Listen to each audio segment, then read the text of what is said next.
My name is Nandrada Iradukunda. I'm a student doing information technology at the College of Science and Technology, and I'm the overall representative of Mastercard Foundation Scholars at the University of Rwanda. Thank you. Good afternoon, my name is Bora Mawundye. I'm pursuing crop production year 2 in Togo campus, and I'm going to present at scholars. Thank you. Good afternoon, everyone. Thank you. My name is Umoza Regine, a student in College of Art and Social Science in School of Journalism and Communication. I am also a minister in charge of students with disabilities at Huye campus and UR level. Thank you. Good afternoon, everyone. I'm Nalata Estezerano, the General Secretary of SU Headquarters, CPE General Secretary, and the Representative Ministry of Gender and Protocol in Chikonto campus. Thank you. Good evening, everyone. I'm Christophe Nyodusenga, final year student doing accounting, and I'm the advisor of the entire student union here at Huye campus. Thank you so much. Could you please share with us some of the ways that the elevator campaign has been conducted in your campus, and some of the changes you see as the campaign was going forward? Just 2-3 minutes. Thank you. Elevator in Chikonto campus was more than just the campaign. It was an experience where we shared a lot of stories, success in the leadership, where we had different gatherings as women and girls. We had also a workshop where successful women inspired and shared the successful stories to the students and motivated them to pursue leadership roles. And the transformation it has brought in the Chikonto campus for the students involved in the campaign, it was mental transformation. Every young lady who attended the campaign was mentally transformed because she had time to discover how capable she is and learned how to read without extra efforts from outside or someone, that all required starts from her. So we have a saying in Chikonto campus that let us step out of the box and elevate ourselves and be the light. The take homes we gained in this campaign was not to limit ourselves. All the dreams we have, because of the background we have, it motivated everyone so that find herself to not limit our dreams. And another thing, to believe in our instincts and to grab every opportunity we get without doubting ourselves. Thank you. Wow, that's the transformation it brought to the students. So I want to talk about the overall. You are the overall, you are representative, right? I want to talk about the overall, your campuses. What are some of the transformative steps that you feel are going to be, we are going to get from the elevator campaign? Okay, thank you very much. So at our College of Science and Technology, sometimes students just feel they're taking leadership roles, like becoming the class representative or participating in the student union as tedious work, as if it was like a tiring work, but that is not going to yield some results after some time. But after talking to one of our panelists, who also happened to be an alumnus at the College of Science and Technology, many girls were empowered, and they knew that taking leadership roles, now that we are still at the student level, that we are still students, it really can impact our lives for the better transformation of the whole country. As she gave us her testimony, how she started early when she was still a student. So many really changed their mindsets that it's not really that tedious work, like becoming a class representative, leading a group work, leading yourself and your family. So it really changed the mindset of the girls. And on the side of the boys, they realized that to be really successful, they need the support of women, and also they need to support women as well. So it became like a life learning journey that started then, that is going to be ongoing for the rest of our lives, that we need to support each other and empower each other, not only women but also the male counterparts, the colleagues, like in classes and outside of those classes. Thank you. That's so great. A round of applause.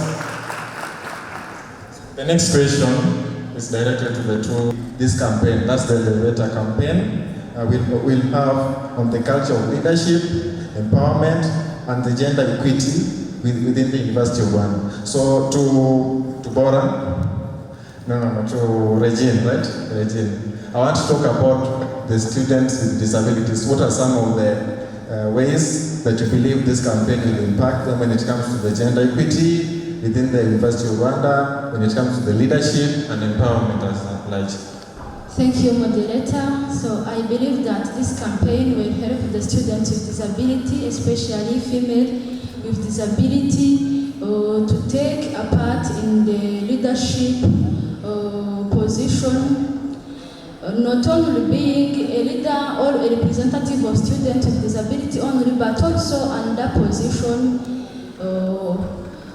For example, being a speaker of the board, being minister of gender and protocol, being a president and others. So I believe that this campaign will change the mindset, the bad attitude concerns to the person with disability. Most of the people have the bad attitude or bad mindset that says people with disability are not capable. So I want to tell you today, people with disability, we are able, we can do what others can do. As we all know, I sit in front of you, I can read, I can speak, and I am presenting the students with disability all campuses. And also the students with disability will be able to take a part in the some policies to the accessibility, inclusion, and try to say their right publicly, and take contributions in the university activities and outside of the university. Thank you. That's great. So here you go to Bora. Bora will answer the same question, but now when it comes to the other students, the general category of the students, what are some of the ways that you believe this campaign will have an impact when it comes to the culture of leadership, the empowerment, when it comes to the gender equity within our campuses in the University of Rwanda? Thank you. As Levita has gone across all the campuses, your campuses, I think it created and will continue to create a pipeline for female leaders with skills, knowledge, and confidence, as well as network, to join their roles in leadership. It seems like we normally female leaders, they just make decisions. They go where they make the decisions are made, but they never contribute to make the decision into work with just not without papers. And I think this will create potentially change the institutional governance structures to be more inclusive, to include female leaders, to include girls, women, students, union, and everything that's going on with the campus. And culturally, I think this will challenge the gender social norms, the cultural norms, and stereotypes that are against women. I think this will challenge gender equality across different cultures through gender norms and stereotypes. And this, we met different women who are powerful, who have gone far, who had the resilience to go far. But I think this will help those that went to Elevator campaign across rural campus to take those values to their workplace and communities. As well as this will help the female to be feasible and more resilient more than they were. Thank you. Wow, that's great. So from what I've seen, the norms, you have to challenge the stereotypes that are there, like maybe a good woman should be a woman who is able to cook well or something. We have to challenge such kind of stereotypes to see that our women are actually doing something in the leadership roles that you're about to elevate them to, and already they are in actually. So we all know that without the support of men, the campaign actually is kind of not being able to work or being implemented without our support, let me say like that. So we brought Mr. Christopher, who is also supposed to tell us what is the role that the men play in this campaign. What are some of the ways that you believe we can support our women to achieve the dream of leadership as being the catalyst of leadership in our communities, in the University of Rwanda community, outside the University of Rwanda, and everywhere that Thank you so much, moderator.